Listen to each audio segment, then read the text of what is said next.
But in our ongoing series, the India Revival Mission, my colleague Nantara spoke with the Bata India CEO, Sandeep Kataria, and tried to decode the tailwinds of the footwear industry as we step into the post-COVID era.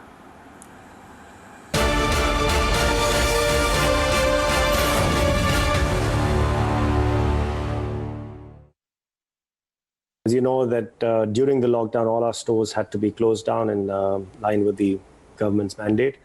Almost all our stores are now open, and we can see footfall coming back slowly but steadily back into our stores. We are now, of course, as you can imagine, waiting for the festive season to come around, which is always a great high point for all retailers. So when you say that footfalls are coming back, can you tell me how far you still are from the pre-COVID levels? Because all malls are still not open, and there is still a fear to go to the malls, and the high streets are also looking a bit empty. You're right, Nantara, and that we do see across our stores. We did see that the smaller towns were the fastest ones to come off the lockdown. As soon as the unlock happened, we saw business recovering to almost 3/4 of their sales in the smaller towns. The malls and the larger towns have been slower, partly because the infections numbers were higher, and also because I think they had the option to be able to work from home. But we are seeing a slow and steady rise even in that front. Admittedly, the smaller towns are doing better. And also the stores near our residences are doing better. For us, the big challenge, of course, has been to be able to get to consumers where they are rather than waiting for them to come to our stores. And therefore, a number of measures in that side have helped get some of the business back. So you're saying the smaller towns have done better. And in fact, I should point out that a lot of the consumer companies that we talk to are saying that the bounce back is faster in the small towns. Those in rural India are bouncing back faster as well. Maybe, the rain gods have at least been smiling. If nothing else, a silver lining that we have had. Before I get into all those specifics, I want to ask you some interesting trends that you might have seen since the lockdown. As India works from home, like the rest of the world, hasn't that also impacted demand? Like, for example, I'm hardly going to be wanting to go out and buy heels. There's only so many slippers I'm going to need. There's only so much formal wear that I'm going to need. And hasn't that been something that Bata perhaps has also had to adapt to? Absolutely. So that has, of course, reflected on the demand. What we are selling is different from what we were selling pre-COVID. As people have stayed home and indoors, the demand has moved to more casual, more sporty fitness wear, more of the chappals and sandals. The good thing is that being Bata, we do offer a very wide range for the whole family. And therefore, our ability to be able to tweak what we are buying, what we are offering to our consumers has helped us in that manner, make sure that we are indeed giving consumers what they need. So I think one of the things that's been the most important piece for us over the last 5 to 6 months has been to be really listening to consumers and finding out what was the need of the hour, what was required for them. So let me give you an example. Even as the unlock started happening, we were seeing a lot of people walk into the store, but we were missing two of our key audiences, the youngsters, the kids, as well as the elderly. And therefore, it was important for us to go to these consumers. And out of that insight was the idea of Bata Store on Wheels was born. The kiosks, which we have now set up in more than 40 cities. We set up almost 200 every week to go to consumers' homes and make sure that we are able to cater to the audience of the youngsters, the kids, as well as the elderly. So it's been quite an interesting period to be able to listen, adapt, change, not just the merchandise, but also some of our channels and the way we've approached it. So, Mr. Kataria, that's some of the ways you've had to adapt to the new normal. Because like I said, men, women are hardly going to be looking, for example, for office wear, formal wear. Children, if they're studying from home, that entire range also goes. So what's happened to that inventory and what are you doing with it? No, I think the demand has reduced. It hasn't gone off. There are enough people like myself sitting in my office, people working in the industries, people working in some of the necessary, essential industries who have absolutely needed to go back. So it's just therefore been slower, and the same inventory has had to be extended over a longer period. On the other hand, we've seen demand for chappals and sandals, as you were alluding to, really go through the roof. So we've had to run those particular parts of our factories round the clock to make sure that we are able to cater to that demand. So it's been, as I said, we needed to be agile, we needed to listen and move. On the fashion, etc., some of the things which are in the pipeline, we have moved back. You will see some of that early next year rather than this year. But again, because we manufacture essentially from our own factories and a lot of our partners in India, we can be quite agile and make changes as we go. Now, 2020 has, of course, been a year that all of us are still trying to comprehend.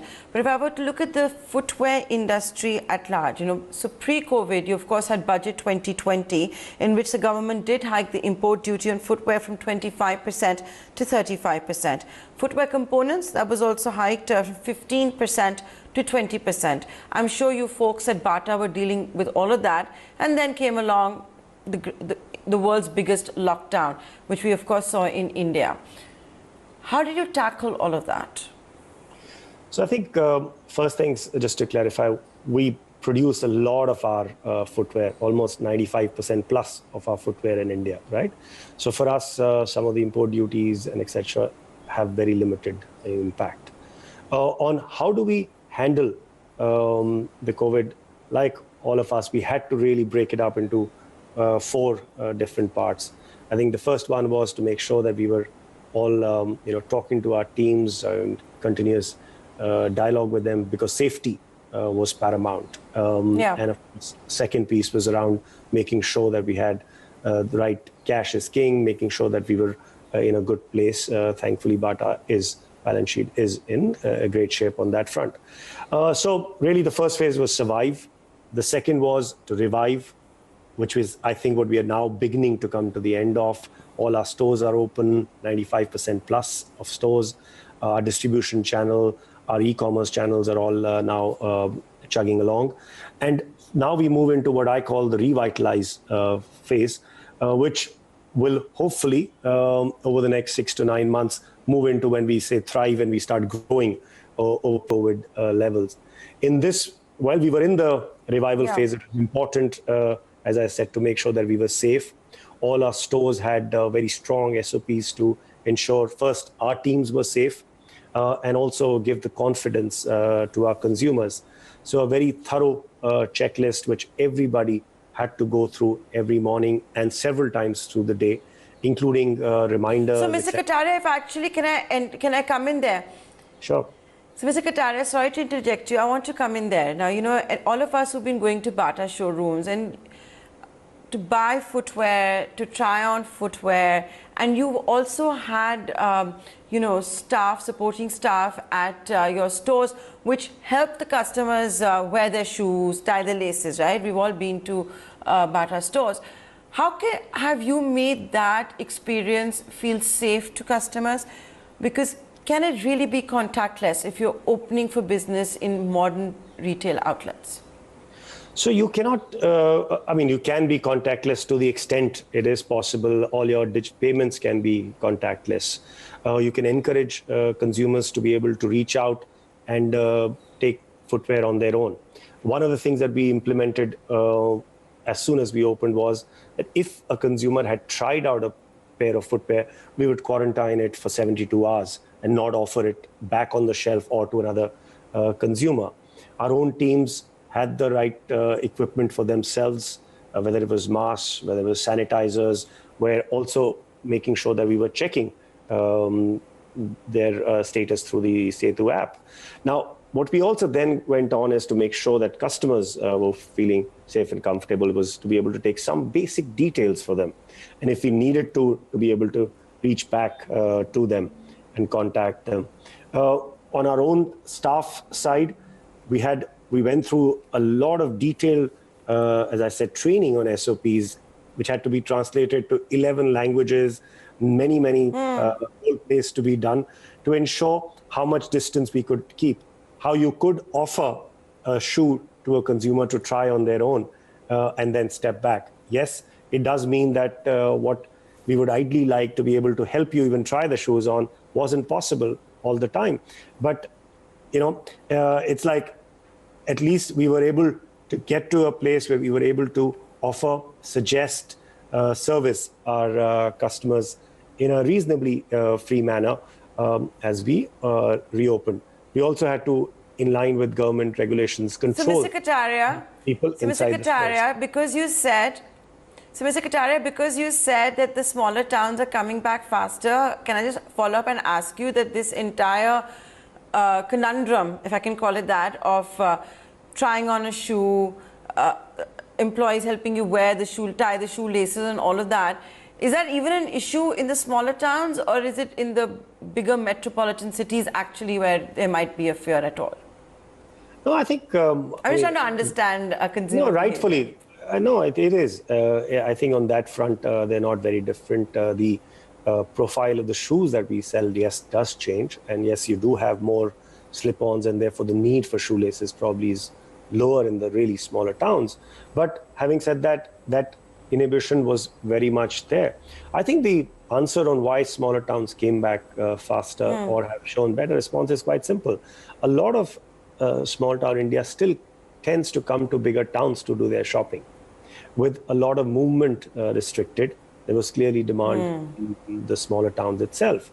Second, in the larger towns, a lot of our jobs allow us to function quite seamlessly from home, given today's technology. That is not always the case in a smaller town, which might be an industrial or a service industry, which needs you to step out of home. So when you put both of those together, I think the answer is quite obvious. Having said that, as I said, it is moving in the... How far are you from the pre-COVID levels? Quite significantly when you go across POPs data, when you go across malls. Malls, for example, stores are still below 50% of pre-COVID in many cases. In high streets, we see stores performing up to 75-80% of pre-COVID rates.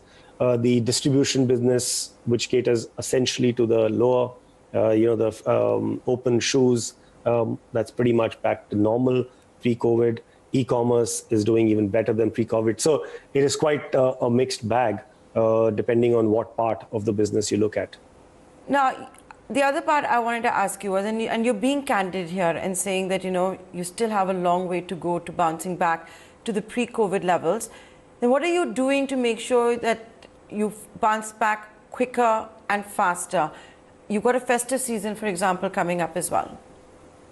So the festive season is, as I said earlier as well, is one of the big parts of the business for us. We all retailers, especially in the fashion footwear area, look forward to them. And the two festivals which have happened in the recent past have given us a very good sign, whether it was the Rakhi festival in the north or Onam in Kerala. Both have given signal that consumers are looking to step out.